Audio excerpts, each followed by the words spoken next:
আসসালামু আলাইকুম। Hello everyone, আজকে আমি আবারও এক নতুন রেসিপি নিয়ে আপনাদের কাছে হাজির হয়েছি। আজকে আমি আপনাদেরকে তৈরি করে দেখাবো ইলেকট্রিক ওভেনে প্যান পাউরুটি।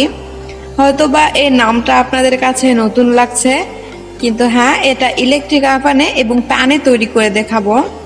খুবই সহজে পাউরুটি, ডিম দুধ কিছুই লাগবে না। ডিম দুধ ছাড়াই আমি এটা তৈরি করে দেখাবো। অনেক সফট আর অনেক দিন আপনারা সংরক্ষণ করে রাখতে পারেন। আশা করি আপনাদের এই রেসিপি ভালো লাগবে। ভালো লাগলে অবশ্যই একটা লাইক দিতে ভুলবেন না।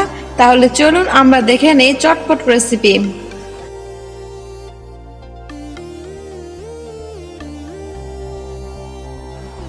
এখানে একটা আমি বাটি নিয়েছি, সেখানে আমি কুসুম গরম পানি হাফ কাপের মতো দিয়ে দিচ্ছি। এখানে আমরা এগস অ্যাক্টিভ করব, সেই জন্য এখানে দিয়ে দিচ্ছি হাফ কাপ চিনি। চিনিটা মিশায় গেলে এখানে আমি এগস দিব।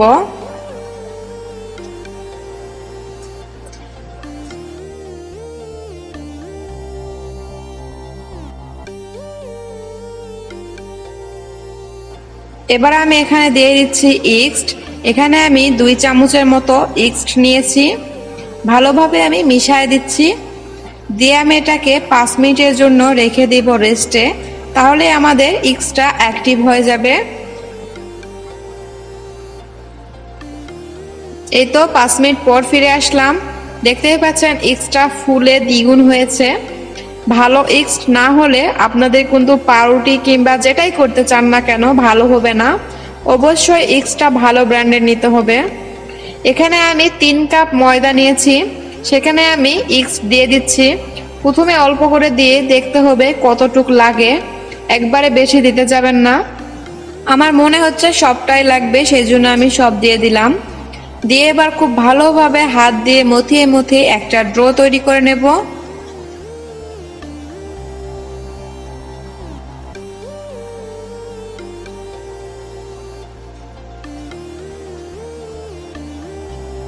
আমার মনে হচ্ছিল এখানে আর একটু পানি দরকার, সেই জন্য যে বাটিতে ইস্ট অ্যাক্টিভ করেছিলাম সেটা ধুয়েই একটু কুসুম গরম পানি আমি দিয়ে দিলাম। এবার আমি খুব ভালোভাবে মতে একটা নরম ড্রো তৈরি করব। একদম শক্ত ড্রো হবে না, নরম ড্রো হবে, এই দিকে খেয়াল রাখতে হবে। হাতে হালকা করে তেল দিয়ে খুব ভালোভাবে মাখায় এটাকে 2 ঘন্টার জন্য রেস্টে রেখে দিব। দেখতেই পাচ্ছেন আমার ডোটা কতটা নরম হয়েছে।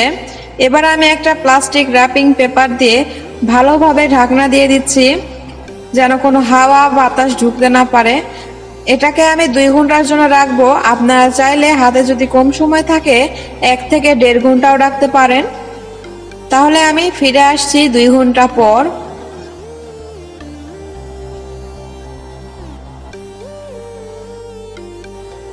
দুই ঘন্টা পর দেখতেই পাচ্ছেন দ্বিগুণ হয়েছে আমার ডোটা, আগে থেকে অনেক ফুলে উঠেছে। 2 ঘন্টা রাখলে এরকম হবে, এর থেকে কম সময় রাখলে এতটা ফুলবে না। যত ফুলবে আপনার পাউরুটি তত মজার হবে। খুব ভালোভাবে আমি বাতাস বের করে দিচ্ছি, যেন কোনো বাতাস থাকে না সেই দিকে একটু লক্ষ্য রাখতে হবে। হাতে কিন্তু লেগে যেতে পারে, সেই জন্য অবশ্যই হাতে তেল মাখায় নেবেন। দেখতেই পাচ্ছেন কতটা স্টিকি রয়েছে। এর থেকে বেশি যদি আপনারা ডোটা শক্ত করেন তাহলে পাউরুটিটাও কিন্তু শক্ত হয়ে যাবে।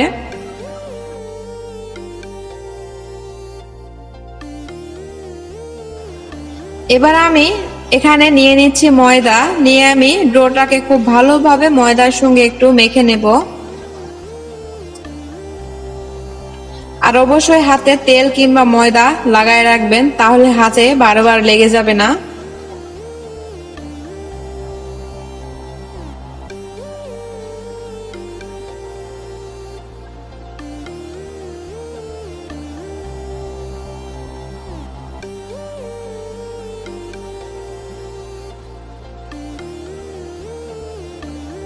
দেখতেই পাচ্ছেন কতটা সুন্দর হয়েছে আমার ড্রো। হাত দিলেই মনে হচ্ছে একটা তুলোতে হাত দিয়েছি, সেই রকম নরম। এবার আমি এটাকে লম্বা করে নিচ্ছি, নিয়ে আমি 3টা টুকরোতে ভাগ করে নেব। চেষ্টা করব একই সমান টুকরো করার জন্য।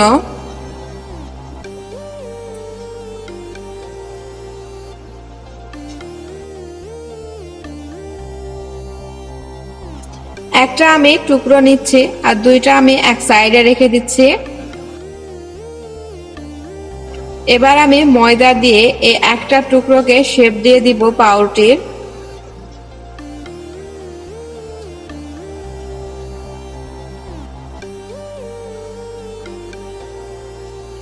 হাত দিয়ে একটু প্রেস করে নিয়ে আমি একটা বেলুনি দিয়ে ভালোভাবে এটাকে বেলে নিচ্ছি।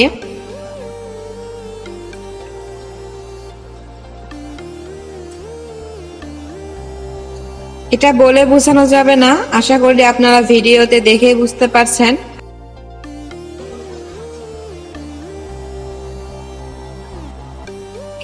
এভাবে করলে এক তো সুবিধা, ভিতরে বাতাসগুলো বের হয়ে আসে আর পাউরুটি দেখতে ভালো লাগে। এভাবে আমি রোল করে নিচ্ছি, চাপে চাপে রোলটা করতে হবে।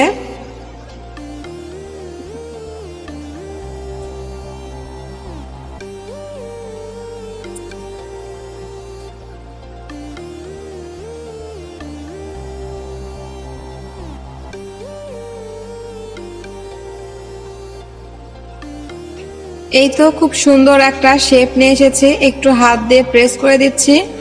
ঠিক এইরকম ভাবে আমি তিনটাই করে নেব একই সাইজের।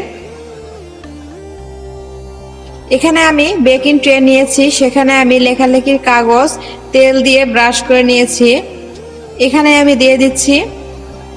ঠিক একইভাবে আমি তিনটায় দিয়ে দিলাম। 2 ঘন্টা পর আমি আবারও ফিরে আসব, এটা ফুলে দ্বিগুণ হওয়া পর্যন্ত অপেক্ষা করব। তাহলে 1.5 থেকে 2 ঘন্টা পর ফিরে আসছি। 1.5 ঘন্টা পর আমি ফিরে আসলাম। দেখতেই পাচ্ছেন আমার ডোটা কতটা ফুলে উঠেছে, দ্বিগুণ হয়েছে, দেখেই বোঝা যাচ্ছে।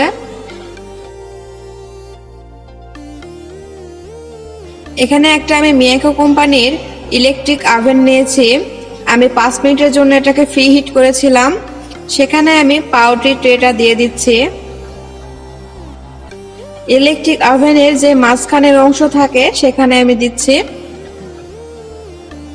এবার আমি 180 ডিগ্রি সেলসিয়াস তাপমাত্রায় এবং নিচে এবং উপরে দুই দিকেই প্রায় 10 থেকে 15 মিনিটের জন্য আমি বেক করে নেব। তাহলে আমরা 15 মিনিট পর ফিরে আসছি।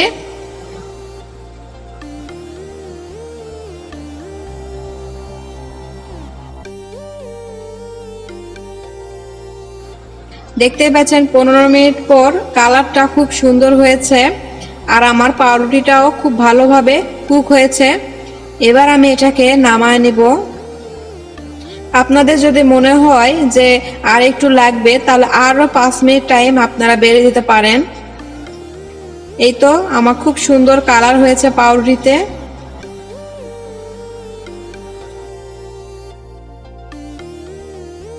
দেখতেই পাচ্ছেন উপরে স্কিনটা অনেকটাই উস্কো শুষ্ক রয়েছে। এবার আমি একটু তেল ব্রাশ করে দিচ্ছি যেন দেখতে খুবই সুন্দর লাগে আর গ্লেজ দেয়। আপনারা চাইলে এখানে বাটারও ব্যবহার করতে পারেন। তেল কিংবা বাটার যেটাই দেন না কেন দেখবেন সঙ্গে সঙ্গে পাউরুটির কালারটাই চেঞ্জ হয়ে আসে আর দেখতে অনেক সুন্দর লাগে। দেখতেই পাচ্ছেন কতটা সফট হয়েছে, হাত দিলেই অনেকটাই নিচু হয়ে যাচ্ছে, দেখতেই পাচ্ছেন।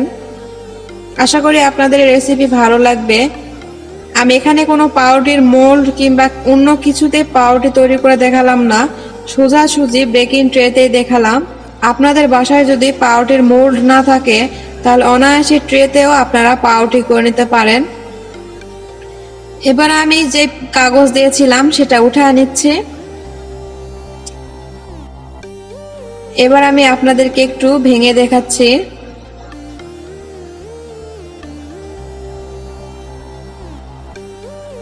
দেখতেই পাচ্ছেন কতটা সুন্দর হয়েছে, এটা বলে বোঝানো যাবে না। আপনারা যদি আমার একই নিয়মে যদি আপনারাও রান্না করেন তাহলে অবশ্যই আপনারাও বুঝতে পারবেন। এই তো আমার একটা ট্রেতে 3টা পাউরুটি রেডি হয়েছে। এবার আমি একটু আপনাদেরকে কেটে দেখাচ্ছি। দেখেন ভিতরে একদম বাজারের থেকে অনেক সুন্দর হয়েছে। বিশ্বাস না হলে আপনারা অবশ্যই একবার হলেও তৈরি করবেন। তাহলে এখানে বিদায় নিচ্ছি। নতুন নতুন রেসিপি দেখার জন্য আপনাদেরকে আমন্ত্রণ রইল। আপনারা ভালো থাকবেন। খোদা হাফেজ।